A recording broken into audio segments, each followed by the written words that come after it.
નમસ્કાર મિત્રો, તાપી પાઠશાલામાં આપનું સ્વાગત છે. આજે આપણે GCERT પાઠ્યપુસ્તકનું ધોરણ 6 સામાજિક વિજ્ઞાન પ્રકરણ 1 ચાલો ઇતિહાસ જાણીએમાં ભાગ 1માં પ્રકરણ 1ની પ્રસ્તાવના, તાડપત્ર અને ભોજપત્ર, અભિલેખો, તામ્રપત્ર, સિક્કા, પુરાતત્વ શાસ્ત્રીઓ અને પ્રવાસીઓ આ 6 મુદ્દાઓમાંથી MCQ પ્રશ્નો તથા એક વાક્યમાં જવાબવાળા પ્રશ્નોની ચર્ચા કરીશું. આ પ્રશ્નો સ્પર્ધાત્મક પરીક્ષાની તૈયારી કરતા વિદ્યાર્થીઓ માટે ઉપયોગી બની રહેશે તથા ધોરણ 6માં અભ્યાસ કરતા વિદ્યાર્થીઓ માટે ઉપયોગી થશે. ચાલો આપણે પ્રશ્નોની ચર્ચા કરીએ. પ્રશ્ન 1. સામાજિક વિજ્ઞાનો આપણને કોના સામાજિક વિશ્વથી માહિતગાર કરે છે? જવાબ: મનુષ્યના. પ્રશ્ન 2. ભૂગોળ, અર્થશાસ્ત્ર, સામાજિક પરિસ્થિતિ અને સંસ્થાઓ, રાજકીય પ્રવૃત્તિઓ અને સંગઠનની જાણકારી કોણ આપે છે? જવાબ આવશે સામાજિક વિજ્ઞાન. પ્રશ્ન 3. ઇતિહાસ વિષય સિવાયના સામાજિક વિજ્ઞાનો આપણને કયા સમાજ જીવનનો પરિચય કરાવે છે? જવાબ આવશે વર્તમાન સમાજ જીવન. પ્રશ્ન 4. ઇતિહાસ માનવ સમાજના કયા સમયની માહિતી આપે છે? જવાબ આવશે ભૂતકાળ. પ્રશ્ન 5. કોની મદદથી આપણે વર્તમાન કાળને જાણી શકીએ છીએ? જવાબ આવશે ભૂતકાળ, અને ઇતિહાસ પણ લખી શકાય. પ્રશ્ન 6. માનવ સમાજના ભૂતકાળની માહિતી કોણ આપે છે? જવાબ આવશે ઇતિહાસ. પ્રશ્ન 7. આપણને ભૂતકાળના જુદા જુદા જીવનની સફર કોણ કરાવે છે? જવાબ આવશે ઇતિહાસ. પ્રશ્ન 8. પ્રાચીન સમયમાં માનવી લખવા માટે શાનો ઉપયોગ કરતો હતો? જવાબ આવશે તાડપત્ર અને ભોજપત્ર.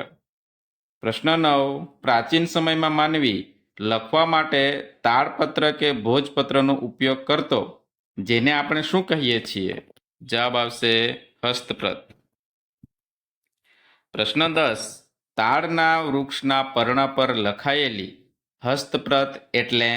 જવાબ આવશે તાડપત્ર. પ્રશ્ન 11. ભુર્જ નામના વૃક્ષોની પાતળી આંતરછાલ ઉપર લખાયેલી હસ્તપ્રત એટલે? જવાબ આવશે ભોજપત્ર. ભુર્જ નામના વૃક્ષ કયા પર્વત પર થાય છે? જવાબ આવશે હિમાલય. પ્રશ્ન 13. ભારતના પ્રાચીન યુગના માનવીની માહિતી આપણને ક્યાંથી મળે છે? જવાબ આવશે તાડપત્ર અને ભોજપત્રમાંથી. પ્રશ્ન 14. તાડપત્ર અને ભોજપત્ર જેવા હસ્તપ્રતોમાં કઈ ભાષાઓમાં લખાણ જોવા મળે છે? જવાબ આવશે સંસ્કૃત, પ્રાકૃત અને તમિલ. પ્રશ્ન 15. ધાતુઓ અને પથ્થર પર કોતરેલા લેખ એટલે? જવાબ આવશે અભિલેખો. પ્રશ્ન 16. કોના શિલાલેખ ખૂબ જ જાણીતા છે? જવાબ અશોકના. પ્રશ્ન 17. ગુજરાતમાં અશોકનો શિલાલેખ ક્યાં આવેલ છે? જવાબ આવશે જૂનાગઢમાં. પ્રશ્ન 18. તાંબાના પત્ર ઉપર કોતરીને લખવામાં આવતું લખાણ એટલે? જવાબ આવશે તામ્રપત્ર. પ્રશ્ન 19. શ્રી હેમચંદ્રાચાર્ય જૈન જ્ઞાન મંદિર ક્યાં આવેલ છે? જવાબ આવશે પાટણ. પ્રશ્ન 20. LD ઇન્સ્ટિટ્યૂટ ઓફ ઇન્ડોલોજી ક્યાં આવેલ છે? જવાબ આવશે અમદાવાદમાં નવરંગપુરામાં આવેલ છે. પ્રશ્ન 21.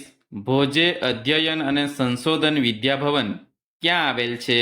જવાબ આવશે અમદાવાદમાં. પ્રશ્ન 22. શ્રી મહાવીર જૈન આરાધના કેન્દ્ર ક્યાં આવેલ છે? તો જવાબ આવશે ગાંધીનગરમાં આવેલ કોબામાં. પ્રશ્ન 23. ભારતમાં ઈસવીસન પૂર્વે 5મી સદીમાં કયા સિક્કા મળી આવ્યા? જવાબ આવશે પંચમાર્ક સિક્કા. પ્રશ્ન 24. ભારતના સૌથી જૂના સિક્કા કયા છે? જવાબ આવશે પંચમાર્ક સિક્કા. પ્રશ્ન 25 ધાતુના ટુકડાઓને છાપ ઉપસાવવા બીબામાં મૂકી દબાણ આપી બનાવાતા સિક્કા એટલે કયા સિક્કા?